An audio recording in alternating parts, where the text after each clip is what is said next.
I'm a doctoral candidate in health psychology, and this is my Fibromyalgia podcast series. Today I'd like to discuss cognitive neuropsychology, and specifically how neurotransmitters play a role in fibromyalgia. Neurotransmitters play a significant role in fibromyalgia symptoms like pain and depression.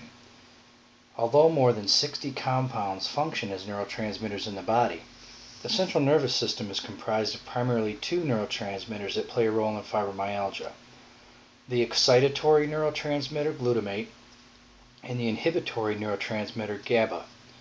All other neurotransmitters are considered neuromodulators, which all have an influence on glutamate and GABA.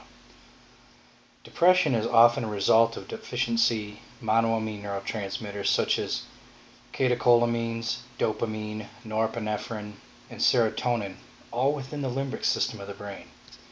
When depression and pain present, clinicians have numerous ways of approaching symptom relief, but there are three primary ways to increase neurotransmitter release, which can inhibit depression. Number one, chemically or physically facilitate an increase in the neurotransmitter release. Number two, artificially block the reuptake of the neurotransmitter with a drug like Prozac. And number three, block the breakdown of the neurotransmitter in the synaptic cleft. Psychoactive substances like antidepressants have psychological effects by modifying the relationship between neurons in the synaptic cleft of the limbic system. Done correctly, these drugs can reduce pain and depression. These medications literally produce cognitive changes by modifying the synaptic connections. By moderating synaptic mediation, both cognitive behavioral therapy and pharmacological therapy in the individual, a process known as neuroplasticity, which literally means changes are made in the brain.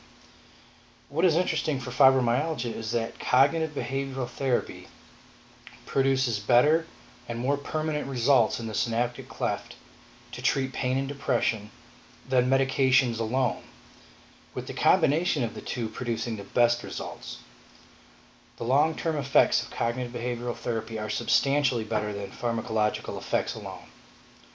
This supports my belief that the use of cognitive behavioral therapy for fibromyalgia has significant benefits, and in my opinion may be the single greatest tool in your fibro toolkit to reverse your symptoms. Just think if you could bring down your pain and depression to a manageable level. Understanding synaptic function helps you to understand psychopathology, as well as how to treat it pharmacologically and how it affects behavior. So how does this relate to fibromyalgia, cognitive behavioral therapy, and psychopharmacology? We'll consider that the synaptic cleft in the brain must be continually wiped clear of neurotransmitters, or problems occur. The synaptic is cleared in three primary ways.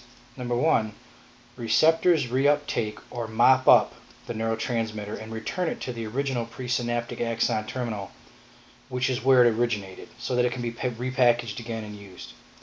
Number two, synaptic enzymes can actually degrade the neurotransmitter and return them to the presynaptic axon terminal, again, where they can be used again.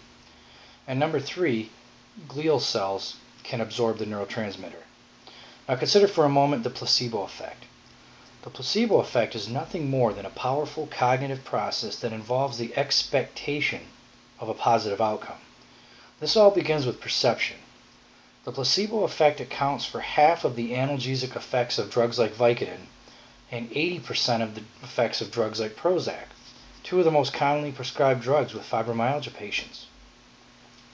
Placebos respond by the expectancy theory and by classical conditioning, two very real models in psychology. Placebos produce analgesic effects by increasing the activity in the prefrontal cortex and also decreasing activity in the pain-sensitive areas of the brain like the thalamus, the insula, the anterior cingulate cortex. These areas produce pain in fibromyalgia most frequently. Our simple expectation that we will feel better by taking a medication or by using cognitive behavioral therapy causes the release of dopamine in our limbic system, or our reward system, thereby reducing pain and depression. In fact, our expectations are a critical component in the dopaminergic process of pain relief. The neuropsychological explanation for this powerful placebo effect is this, that natural opioids are released which modify the neurotransmitter serotonin and alter its effect on the pituitary and the adrenal glands, in turn creating the analgesic effect of a drug like Vicodin. This is placebo analgesia. So what does this mean? It means when we expect that a drug will work, it does, at least to a degree. Similarly, negative thinking or negative verbal suggestions, known as the nocebo effect, opposite the placebo effect, will actually promote anxiety since we expect pain, therefore producing pain transmissions. This is why I always stress the importance of removing catastrophic thinking from our thoughts. Negative thoughts produce negative actions and negative behaviors and pain and depression. Therefore, expectations are not just a mental phenomenon, but actually generate physical changes in the brain, therefore producing pain. The psychological effect of the psychology controls the biology and hence controls our behavior. Don't rule out the use of antidepressants and cognitive behavioral therapy for your fibro. Thank you.